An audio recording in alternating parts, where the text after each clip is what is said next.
बागेश्वर धाम सरकार यानी धीरेन्द्र शास्त्री का दिव्य दरबार इस वक्त बिहार में सजा है। एक ओर बाबा बागेश्वर की हिंदुत्व वाली हुंकार पर सियासत तेज है, तो दूसरी ओर बाबा खुद अपने भक्तों को कथा में आने से मना कर रही है। ऐसा क्या हुआ कि बाबा को अपने भक्तों से प्रार्थना करनी पड़ रही है? देखिए रिपोर्ट।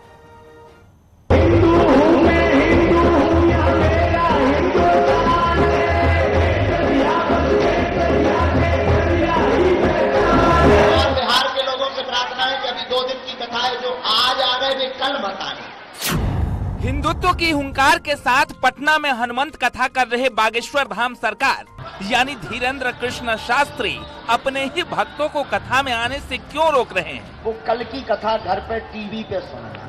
ऐसा क्या हुआ कि बाबा को कहना पड़ रहा है कि जो आज आ गए वो अब मत आना?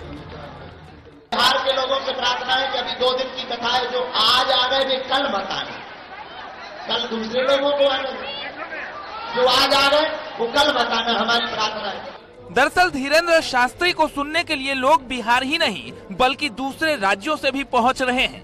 यहाँ तक कि नेपाल से भी लोग बाबा के दरबार में अर्जी लगाने पहुंच रहे हैं। उम्मीद से ज्यादा भीड़ पहुंच रही है। पूरा नौबतपुर इलाका जाम चल रहा है।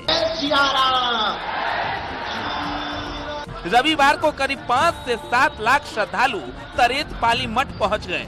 यही वजह है कि धीरेन्द्र शास्त्री बार बार प्रार्थना कर रहे हैं कि जो आज आ गए वो कल मत आना। एक प्रार्थना है हमारी आज की, जो आज कथा सुन लेना वो कल की कथा घर पे टीवी पे सुनना, ताकि दूसरे लोगों को मौका मिल जाए। अब नहीं है व्यवस्था तो क्या करें, अब पूरा क्षेत्र ही जाम है, अब कर भी क्या सकते हैं। अब पहली ऐसी कोई कथा होगी जिसमें भक्तों को रोका जा रहा हो कि आप मत आना।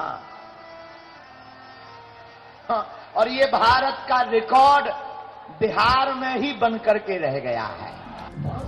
धीरेन्द्र शास्त्री के बिहार दौरे पर सियासत भी तेज है और ये वो बखूबी जानते भी हैं। और यही वजह है कि इतने बड़े जनसैलाब को देखकर बाबा बागेश्वर यानी धीरेन्द्र शास्त्री गदगद हैं। ये पूरे भारत का रिकॉर्ड कथाओं का बिहार में एक ऐसी लाइन, और बिहार है भी कहां साधारण, जहां आर्यभट्ट ने शून्य की खोज की, जहां पर जगत जननी जानकी मैया प्रकट हुई, जहां पर बड़े बड़े ऋषि मुनि महात्मा बुद्ध, महात्मा महावीर जैसी भूमि यह बिहार है। इसलिए तो बिहार में हनुमान जी की बहार है। हिंदू राष्ट्र की मांग और सनातन धर्म को एकजुट करने के लिए बाबा बागेश्वर कई बार विवादों में भी रहे। बिहार में भी पहुंचते ही हिंदू राष्ट्र पर हुंकार भर चुके हैं और अब बिहार के लोगों को संदेश दिया कि अगर जगे रहेंगे तो सनातन पर तिल भर आंच नहीं आ सकती है। ये बात जोड़े तो अतिशयोक्ति नहीं कि बिहार के लोग इसी प्रकार अगर जगे रहेंगे, जागृत रहेंगे, तो हमें भरोसा है हमारी भारतीय सनातन वैदिक परंपरा पर एक तिल भर आंच नहीं आ सकती है। आरजेडी बाबा बागेश्वर के बिहार आने से पहले ही उनका विरोध कर रही थी। लालू यादव के बड़े बेटे तेज प्रताप यादव ने तो उन्हें पटना घुसने नहीं देने की धमकी भी दी थी। इसके बावजूद कथा के आयोजकों ने तेजस्वी यादव को भी निमंत्रण भेजा, लेकिन तेजस्वी यादव का कहना है कि उनके पास समय नहीं है। हम लोग सब लोग जो है इस काम में लगे हैं, विकास कार्यों में लगे हुए हैं, और आप लोग तो जानते ही है कि कितना निमंत्रण हम लोगों के यहाँ आता रहता, तो उससे हम लोगों को कोई फर्क नहीं। हमारा एकमात्र लक्ष्य है कि जनता का जहां भलाई हो वहीं हम अपना समय देते हैं। आरजेडी के विरोध के बीच जब धीरेन्द्र शास्त्री पटना पहुंचे थे तो बीजेपी के कई बड़े नेता उनके स्वागत के लिए पहुंच गए। सांसद मनोज तिवारी खुद गाड़ी चलाकर बाबा बागेश्वर को गंतव्य तक पहुंचाया था। मेरा इतना ही निवेदन है कि अपने किसी बयान से बिहार की संस्कृति को कोई चोट न पहुंचाए। हमारा अतिथि देवो भव की संस्कृति है, हम सभी का सम्मान करते हैं और बिहार में सबका स्वागत है। फिलहाल धीरेन्द्र शास्त्री की हनुमंत कथा बिहार में जारी है। हिंदू राष्ट्र की हुंकार और सनातन की बात के साथ साथ बाबा बागेश्वर पर्चा खोल रहे हैं और रोज उनकी कथा में जनसैलाब उमड़ रही है।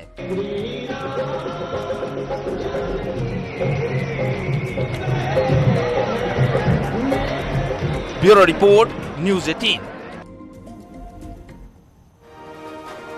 बाबा बागेश्वर पटना में हिंदू राष्ट्र की हुंकार भर रहे हैं। बिहार के लोगों को सनातन का वाहक बता रहे हैं और यही वजह है कि धीरेंद्र शास्त्री को लेकर बिहार की सियासत गर्म है। लेकिन आज हम आपको दिखाएंगे धीरेंद्र शास्त्री का वो पर्चा जिसके खुलते ही सब हैरान रह गए। सब ठीक बार हुआ।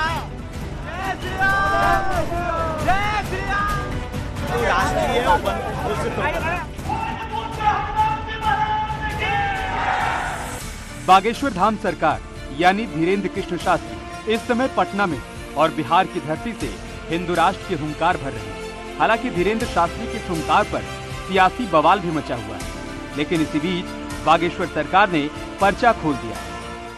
इस उपाय से माता का नवचंडी पाठ करवाने से आपका कार्य तेज हो जाएगा। आशीर्वाद है, एकदम सही, कोई संदेह? अब तुमने जरूर नहीं हनुमान जी को बताया, लेकिन उन्होंने तो हमें बता दिया। पटना से करीब 25 किलोमीटर दूर बाबा बागेश्वर यानी धीरेंद्र शास्त्री हनुमंत कथा सुना रहे हैं, जिसमें दूर दूर से लोग पहुंच रहे हैं। भक्तों के रिकॉर्ड भीड़ के बीच बाबा बागेश्वर पर्चा भी खोल रहे हैं। आप अपनी कुल देवी का हवन अपने घर पर करवाएं, कोई भी प्रेत बाधा नहीं है।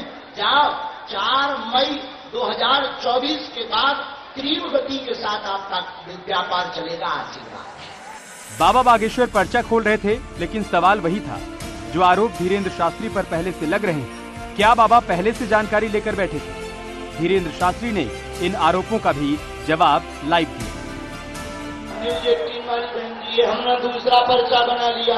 इस पर्चे का नंबर पढ़िए स्क्रीन पर, 2। अब ये हमने दोनों पर्चे बना लिए हैं, इसको बंद करके रख दिया और ये हमने दफ्ती दी और ये दफ्ती भी रख दी है।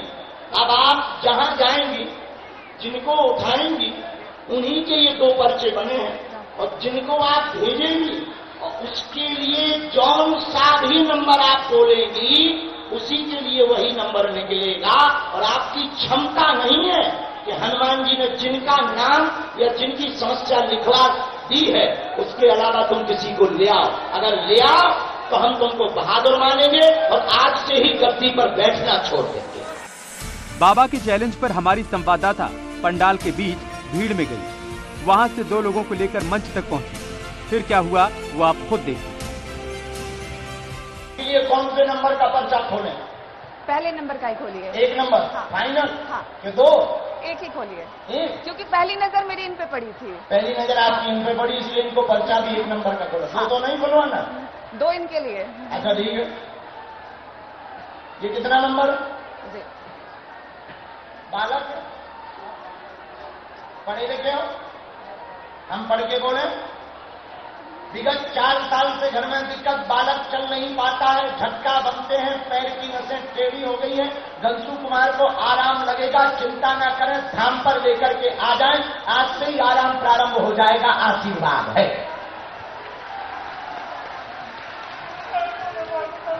बिल्कुल मत रोइए, क्या बात एकदम सही? फिलहाल जो भी हो, लेकिन बाबा में कुछ तो जरूर है, क्योंकि इस पर्ची में बाबा ने जो लिखा वाकई वो उन्हीं 2 लोगों की कहानी थी। और यही वजह है कि सियासत के बीच भी बाबा के दरबार में भक्तों का हुजूम उमड़ रहा है। Bureau report, news 18।